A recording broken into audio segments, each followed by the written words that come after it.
Hi everyone, welcome to Daily Revelations. So we are wrapping up Nehemiah 11 today, and the lesson today had you looking at the different jobs for the temple workers. But right after the listing of there was temple workers, there was these other people, and they were the descendants of Solomon's servants. Who were these people? Well, if you go back, and I'm going to take you through some references, so you'll get a better understanding of who these people were and why they had no home and why they returned. Even though they had been taken with the Jews into exile, they came back with them. It doesn't seem to make any sense because they had no heritage. They weren't Jewish. But when to understand a little bit more of who they were, it makes sense and made sense finally to me. So in Nehemiah 7:57, it talks again about the temple servants and the descendants of Solomon's servants. So we know that they came back out of exile because that's where they're referenced. We also can go back to Ezra. And in the book of Ezra, it talks about these descendants of Solomon's servants. And then there's a previous reference as to where Solomon got his servants and who these people were. And it's in 1 Kings 9:20 and 21. And I want to read that to you. As far as all the people who were left of the Amorites, the Hittites, the Pezerites, the Hittites, and the Jebusites, who were not the sons of Israel. So these were the areas where Israel basically demolished their societies, killing off the majority of them. But there were some survivors.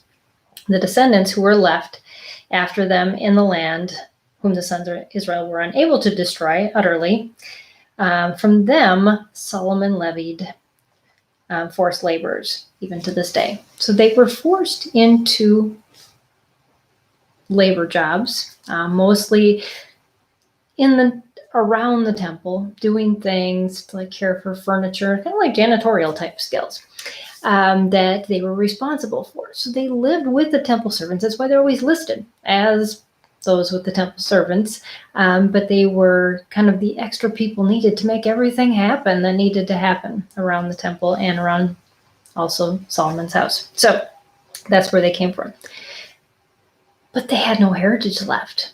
Their towns, their everything was gone. It was repopulated by the Jews.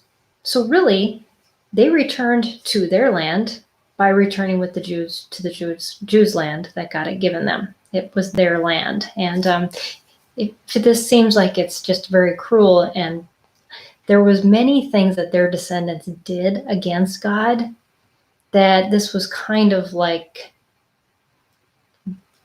God said, this is the choice your people made to go against me. This is what's going to happen. So it's not like God just wanted to wipe out people because of that. No, they had many things that led up to that as well.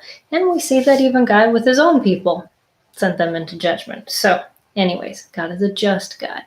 But as I got to thinking about this and all of, just the fact that exiles and sojourners, and aren't we as children of God in that same predicament that we don't have a home? I mean, yes, we do have houses, most of us, some don't, but is that where we just kind of say, yep, I'm here, this is where I'm from? Or even if you can go back to where you grew up and identify yourself there, is that really who God wants you to be? Or are we to be this? In 2 Corinthians 5:16, Paul says, while we are still in this body, we are absent from God. That is our true home.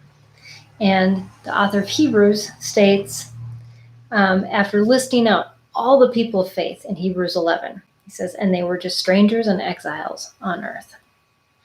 And then in 1 Peter 11a, it says, Peter addresses the people he's writing to, beloved, I urge you as aliens and strangers. And that is truly who we are as well. Our heritage, what we want to base ourselves on, can no longer be our human heritage. Yes, we can have ties to that. We love those people that are our parents or grandparents and all those things. But should that define us? Should it separate us as a church, or should we be united because of the one thing we do have in common, and that's our eternal home? That is because of Christ, that is because of God.